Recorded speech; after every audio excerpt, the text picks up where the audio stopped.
We keep our eye on the Global Entrepreneurship Summit.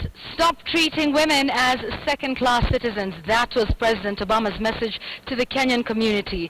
The U.S. leader said if Kenya is to progress, the female gender needs to be empowered just as the male gender is. Aaron Acheng has the details.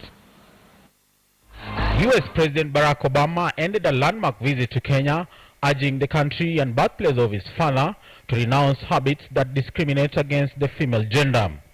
Speaking to a receptive crowd in Kasarani Indoor Arena in the capital, Obama said Kenya needs to ditch bad traditions, including domestic violence, female genital mutilation, and communal violence. So,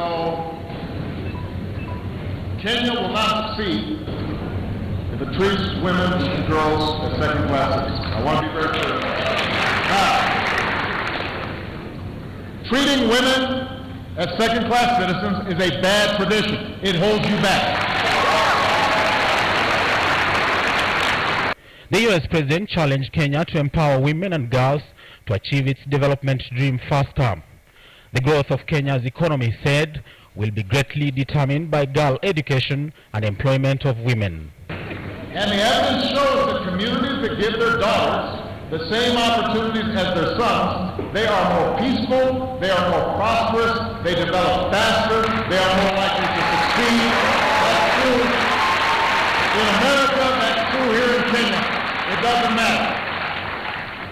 Obama also pledged support to Kenya and Africa youth through the Youth of Africa Leadership Initiative that seeks to mentor the next generation of African leaders. President Obama said the fact that Kenya comes from a past where women were treated as second-class citizens does not mean things have to stay that way. And by the way, if you educate girls, they grow up to be moms, and they, because they're educated, are more likely to produce educated children. He urged a stop to repressive traditions such as female genital mutilation and early marriages, practices that he said stand in the way of progress.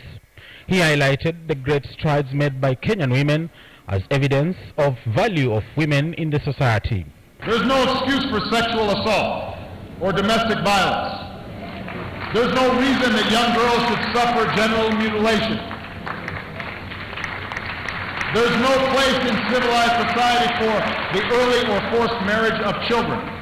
Among the women mentioned was Nobel laureate Wangari Maathai, who in the 90s championed the fight for environmental conservation against a strong tide of apathy.